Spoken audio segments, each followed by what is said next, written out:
Hello everyone and welcome to my channel.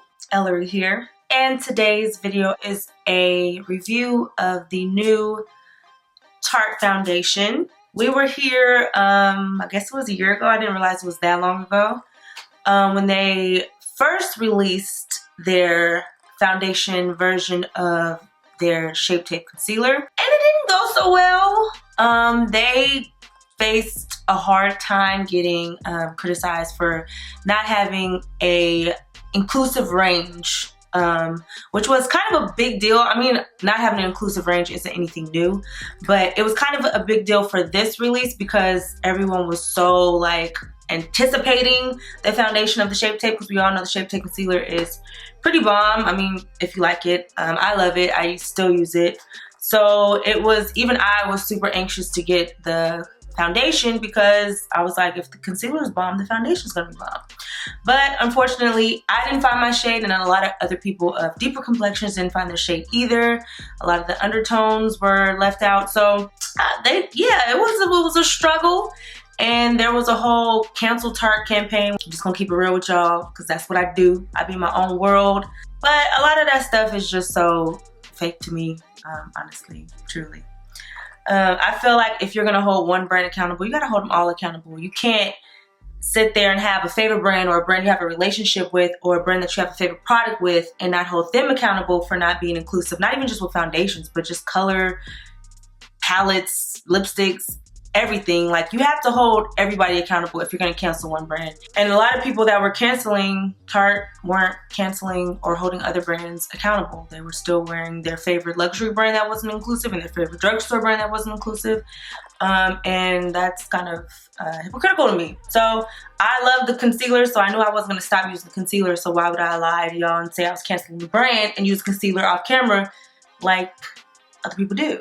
I said this on my live, but I was a little tipsy when I said it, so I don't think none of y'all really took me serious. But I was serious when I said that. Like, I don't jump on bandwagons. I do believe in having the conversation about it and holding brands and people, and not even just makeup brands, but just people in general responsible.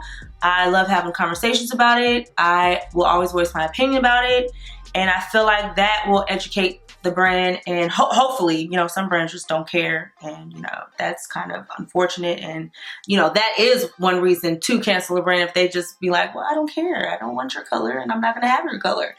But when brands try to correct themselves and their mistakes, I do appreciate that, because you know, I am a very forgiving person. That is my personality. Even in situations where I shouldn't be so forgiving, I just am, because I have no room for hate or negativity in my heart. Hold them accountable, have the conversation, make the changes, and if they come back better, great. Of course, it's always great for you to get it right the first time, but you know. Anyway, just wanted to get that little rambler out the way. With that being said, they have released a new version of their foundation. They don't even call it Shape Tape foundation anymore. I think that's what it was originally called. 50 shades, 5 undertones. Now they have a pump dispenser, because you remember the first version had the wand, which I wasn't a big fan of. Even though I like the Shape Tape and I still use it, I feel like having the wand over time changes the color in the tube, because you're having to, you know, wipe it on your face and then dip it back in, wipe it on your face. I just felt like that would eventually change the color and the consistency of the foundation eventually. So they have a new pump dispenser, and it's inspired obviously by the Shape Tape concealer. Full coverage, matte finish, 12-hour power, hydrates all day, skin loving hyaluronic acid, snow mushroom extract. Snow mushroom, don't know what that is, but assuming it's something good. And apple fruit extract. Apple fruit is a new one for me too, but you know, fruit, it's good for your body, so maybe, I guess it's good for your face too. Waterproof and transfer proof, and of course, vegan. And okay, I gotta get these Dalmatian spots from this window off my face. The sun is not my friend right now. And they even have this picture of 50 women showing the color range of the foundations. I love when they do this, because it kind of helps me get a general idea of where I can start at as far as choosing my color. I'm assuming by looking at this picture that I'm going to be around 53G, because that has a golden undertone and it's pretty deep, because they have very fair, light to medium, tan to deep, very deep. And the undertones are beige, neutral, honey, sand, and golden. So I might even be H. But we about to see. Enough of the chit chat. This is what the PR package looked like. They gave us a bunch to swatch and 3 that they assumed were our complexion and 2 sponges, which mines are missing. I'm sure Fat Fat took them out and chewed them up somewhere. Fat Fat is not my puppy, she's my niece. I really don't want to swatch all these. 50 swatches is asking for a bit much, but I love y'all. And every time I don't swatch all of them, y'all always ask me, what do all of them look like? I'm not sure why you would want to know what all of them look like. I just hope you guys appreciate it, all right? Lego. Oh, and I gotta take this little foil piece off all of them. I'm gonna need a thumbs up right now, because do you see these nails that are overdue for a fill? Wait, maybe if I use tweezers. Okay, this may save me some time. I won't complain no more. So here are swatches of 8B through 27H. And even though they kind of all look the same on my arm, which is why I hate to do swatches, looking at them up close, I do see all the different undertones. I do see a lot of neutrals. I see some honey. I see some pinks. So even if you did like this foundation before and they had your skin tone, you may even find a better match with all these different undertones they have now. This is the next batch of colors. Some of these may be out of order because they all fell out when I opened them originally, but you can still see the range here and some of the undertones. This kind of looked like what the whole first collection looked like. I may be exaggerating, but it wasn't a lot deeper than this. So this last batch is where we get a little deeper. And these are the last of the bunch. I do notice that the colors jump a little bit more on this range, like they get super darker as opposed to being as gradient as the first swatchers that I showed you, that first batch. A lot of brands do this, like once they get to the deeper shades, they jump drastically to the next deepest shade, which is annoying to me. So hopefully I can still find my color in between some of these. Still think I may be in the 53 range, but now I don't know if I'm more neutral or honey or golden. Luckily, they gave me 2 of the 53s in the large. They gave me 53N and 53G, and they also gave me 57G, which is gonna be too dark probably, thinking so. Oh yeah, and this is what the bottle looks like. Still cute, still looks like a large Shape Tape, but now they gotta pump it up. All right, so let me try 53G first. Not too shabby, but I think it may be a little too G for me. You know, I'm a G, so it's really hard to be too G for me, if you feel me, you understand? Okay, the OG. Let me try 53N. She ain't gonna work. No. Ta-da! And just for kicks, let me try 57G. Oh. Plot twist! I actually think I like 57G better than the 53s. Cause you know I like to go a shade darker with my foundation because my highlight be so popping, you know what I'm saying? Kind of helps from making your face so much lighter than your neck. If you go a little darker with your foundation, if you choose to highlight. If you don't highlight, then you know you can keep it all the same.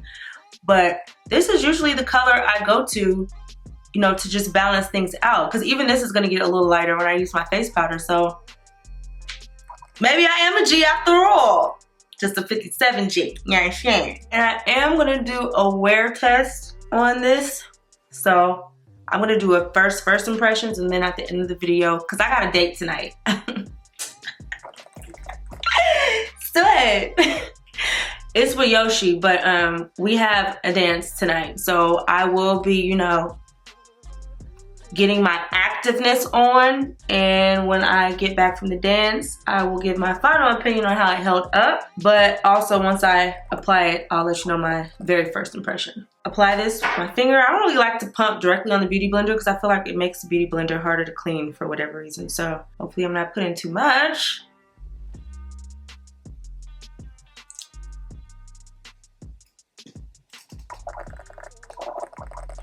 Wait a minute. This may be a tad too dark. Let me go back to my manual. Dang, there's nothing in between 53 and 57. RNG. I'm afraid when this sets it's gonna be even darker, but it is this might be considered blackface at this point. So let me try, let me go back to the drawing board. I don't think I tried 53G, so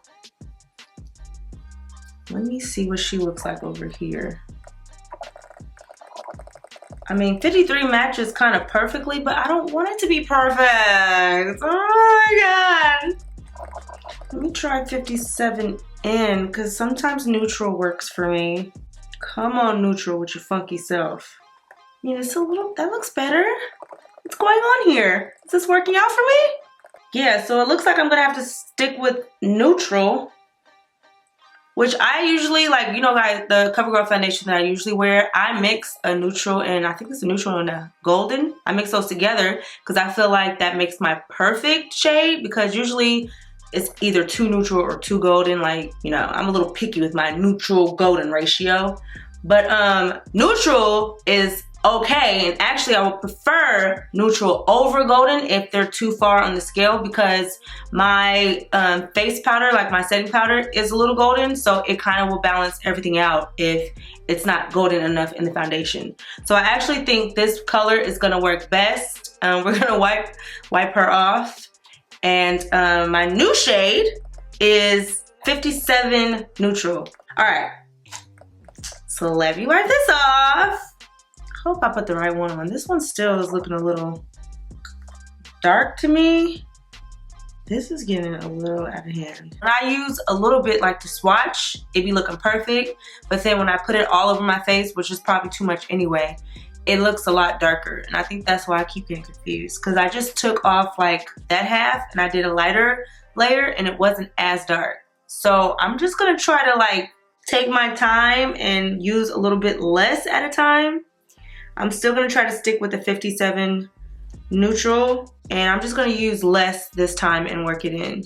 See, that looks a lot better than it did before. It was looking super dark before. If you like full coverage, like you like it to be kind of layered a little thicker, you might wanna find or use the shade that's closer to your skin tone as opposed to going darker like I do. Like, I feel like my natural shade is 53. Like, if I wasn't using any highlight, like that would be the color I could wear and it would be like my perfect complexion. But like I said, I don't really like wearing the perfect shade when I highlight. So in a perfect world, I would be in between 53 and 57. But there's a little jump there that just missed me by an inch. However, in the summertime, I may be able to layer this up, like especially this summer, because you know my pool should be ready this summer and your girl will be looking mighty toasty. She gonna be out there sunbathing or whatnot. But my wintertime skin said, listen, take it easy on that, okay? Take it easy. All right, so I'm happy with what I have on right now. I can't really, honestly, which sucks, tell you how full coverage it is because I didn't go heavy on it. But I don't even really wear full coverage foundations like that. If you are a fan of full coverage, you know I barely ever use full coverage on my channel. But I'm happy with this amount of coverage. Like, I feel like I have enough. Gave me a nice clean palette. I can still see some of my moles, but like I said, this is a very light layer. So, but I'm gonna stick with this amount because I don't want it to get any darker than this, especially not knowing if it's gonna get darker when it sets. So since this video is about the review, I'm just gonna give you my first impressions of what I have right here and finish my face off camera and come back later to give you my final impression. But my first impression is that if you give them credit for anything, like even if you still don't find your shade or you still want to cancel them because you still ain't messing with them for whatever reason, whatever you got to say, you at least got to give them credit for doing 5 undertones, because that in itself is kind of rare, because usually brands only do 3. They'll do a cool, a neutral, and a golden.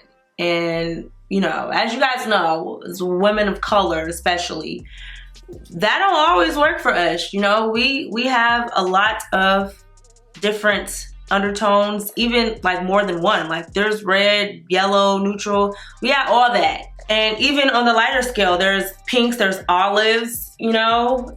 So there are a lot of undertones in this world that are not represented, even in current favorite lines, you know. So it's not just about the shade range. Like the undertones really can make or break whether or not you got 50, 100. Like if your undertones ain't right, people are still gonna be forced to mix or not use that particular foundation. So, slow clap for them rebranding with 5 undertones and 50 Shades. I also commend them for completely rebranding and taking a lot of suggestions into consideration as opposed to just adding like 5 more shades and being like, okay, we got you now. Like, they didn't just throw in some shades, they changed the packaging, they changed the, you know, the pump, they, like I said, added more undertones. So I appreciate that as well, because there are a lot of brands, like I said, that your favorites still use that weren't inclusive before, but just threw in some more shades and been like, you're happy now. So I appreciate them taking more time, even if it took a year, to kind of try to perfect it even more. They definitely improved their range, like, drastically compared to their first launch. Did I find my most perfect shade? I didn't even find my most perfect shade. Like this one, like I said, another layer, it may be too dark. I was able to make it work. And as far as applying it, it applied easy. It didn't set like super fast because I forgot to clean my beauty blender when I put it all over my face, and it still didn't like stain my skin or dry super fast. That prevented me from blending it. Doesn't feel super heavy, which I expected because when I was swatching, it didn't seem like a really thick consistency. It's pretty thin but not watery.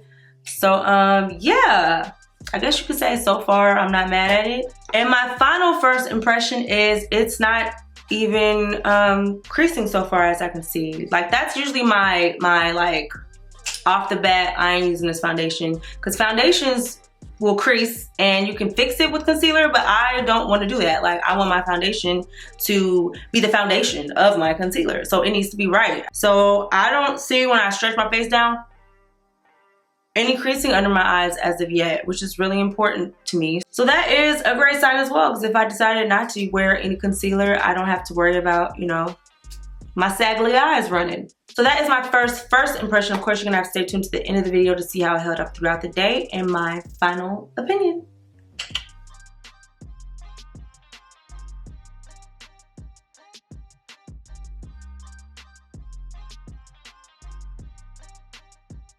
It's like 10:30. Last time I saw y'all, it was about 11 o'clock in the morning. So it's been about 10 hours. I've done a lot today. I've been very active. After I left y'all, I went to run some errands. Then I went to pick up Yoshi. Then I had to bring Yoshi straight home because I had to blow dry and flat iron her hair. I'm delirious right now because I'm tired AF. Flat iron her hair. I was sweating profusely. So I did blot, which I usually don't do when I'm doing foundation concealer tests. I usually just, you know, see how it holds up. But I did blot because I was sweating so bad doing her hair, which took like 2.5 hours. I didn't want to look a hot mess going to her first dance. My nose always gets shiny regardless. I mean, it's pretty dark in this room. These lights are pretty bright. It's not the same lighting as it was earlier today. But from my perspective and how I usually look at the end of a long day without really touching up too much, I think I look pretty normal, which means that the foundation held up pretty normally, or normally as my normal foundations. Only thing I'm not 100% happy with is like my color choice, because I feel like in some lighting I look absolutely perfect, and then other lighting I feel like my face is a tad darker than I would like. But that kind of happens sometimes. Like lighting is only your friend like when it wants to be your friend. But for the most part, I felt like I enjoyed my face today.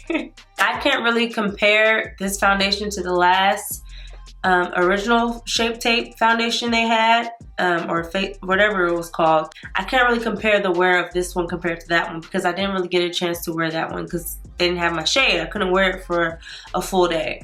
But so I'm really just going based off this one, and based off this one, I'm not mad at the wear of it. I'm not. So if you want to test them out, be my guest. I'll leave some links below on where you can find them. If you still want to be fake mad at them, you don't have to. I'm just playing. I'm tired. Actually, I'm not playing. Like, I just want y'all to hold yourselves accountable as much as y'all hold these brands accountable. Like, if you're gonna cancel a brand for not getting it right on the first try with their range, hold yourself accountable, okay? Well, I just went on Shade Room. Spike Lee is holding these designer brands accountable for not having black stylists. So if you're gonna hold those accountable, then hold the other brands accountable that don't have enough black models. And then you gotta hold the other brands accountable who don't have enough black employees. Like, you gotta keep the trend going if you're gonna be canceling brands or people or whatever you wanna cancel. Just hold yourself and the brands accountable if you're gonna be on that bandwagon. If you're gonna judge people who still decide to wear what they wanna wear, that's all I gotta say. At the end of the day, I just wish brands, people, companies, everybody would just hold themselves accountable and include everyone. I guess I'm Miss World Peace over here, and that is something I would never keep my mouth shut about. But at the end of the day, if you're gonna say I'm not using them, just make sure you're practicing that when you're not in front of the camera as well. Otherwise, there are some people out there that really like cancel everybody, but I can't even say that, because they would probably be wearing like 2 to 3 brands if they were being all the way real about brands being all the way inclusive. But I am rambling because I'm tired. I don't feel like getting political. That is not my thing. I love peace and tranquility and sleep. So, all right. I love y'all. Let me know what y'all want to see next. Until next time. Mwah.